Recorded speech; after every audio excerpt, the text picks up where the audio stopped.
অনেক বাবা সব শিল্পী ভাই, আবার দেখা হবে অন্য কোনো জায়গায়। চিরদিনই তুমি যে আমার ধারাবাহিকের শেষ দিনের শুটিং এ টেকনিশিয়ানদের সঙ্গে ছবি শেয়ার করলেন অভিনেতা জিতু কমল। শিল্পীদের সঙ্গে খুব একটা কথা বলতে পারি না, ভয় পাই, বিস্ফোরক মন্তব্য অভিনেতার। আপনাদের সবাইকে স্বাগত সিনে গসিপে। বন্ধুরা, চিরদিনই তুমি যে আমার ধারাবাহিকটির শেষ দিনের শুটিং হয়ে গেল, আর সেই দিনই দেখা গেল অভিনেতাকে তার মেকআপ রুমের ঝলক শেয়ার করতে অনুরাগীদের সঙ্গে। নজর কাড়ল অভিনেতার আয়নায় প্রয়াত রাহুল অরুণোদয় বন্দ্যোপাধ্যায়ের ছবিও।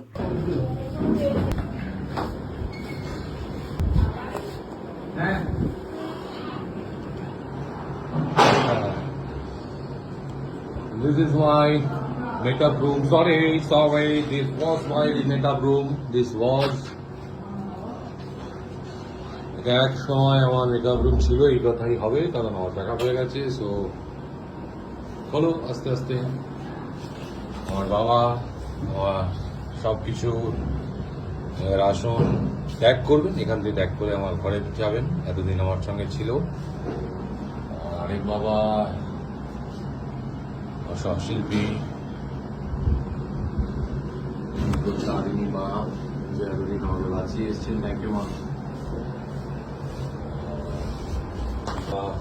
তার টিম, শিবজি এবং আমার হাতে পোতা, যখন আমি মেকআপ রুমে এসেছিলাম, ছোট্ট একটা গাছ, এইটা আর এটা অতটা পারিনি, কিন্তু বেঁচে রয়েছে। আর এই যে ফুল গাছ, তোমার যেটা দেখতে।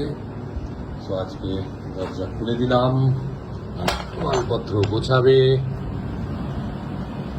সো একটা ছবি,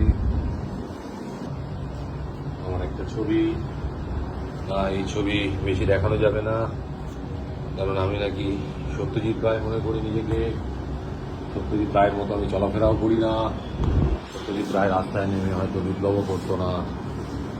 thank you very much, thank you bye, আবার দেখা হবে অন্য কোনো জায়গায়।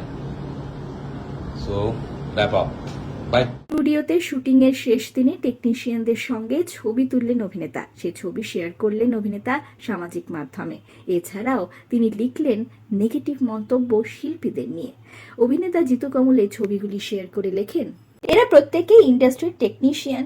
আমার একটা প্রজেক্ট শেষ হলো, সেই প্রজেক্টের টেকনিশিয়ান। এক জায়গায় বহুদিন থাকলে, কাজ করলে মনোমালিন্য হয়, প্রেম হয়, ভালোবাসা হয়। মেগা সিরিয়াল তো তেমনই জায়গা। এই টেকনিশিয়ানদের সাথে একটা মুহূর্তের জন্যও মনোমালিন্য হয়েছে কিনা একটু জিজ্ঞেস করে দেখবেন তো। যে বা যারা বারবার প্রশ্ন তোলেন বা রটনার চেষ্টা করেন দুর্ব্যবহার নিয়ে, আমার চরিত্র নিয়ে, তারা ভবিষ্যতেও করুন। আমার ইচ্ছে হলে প্রত্যুত্তর দেব, নচেত দেব না। তবে এটা সত্যি, আমার যত সখ্যতা তা সবই টেকনিশিয়ানদের সঙ্গে। হ্যাঁ, এটা ঠিক, আর্টিস্টদের সঙ্গে আমার সখ্যতা গড়ে ওঠে না।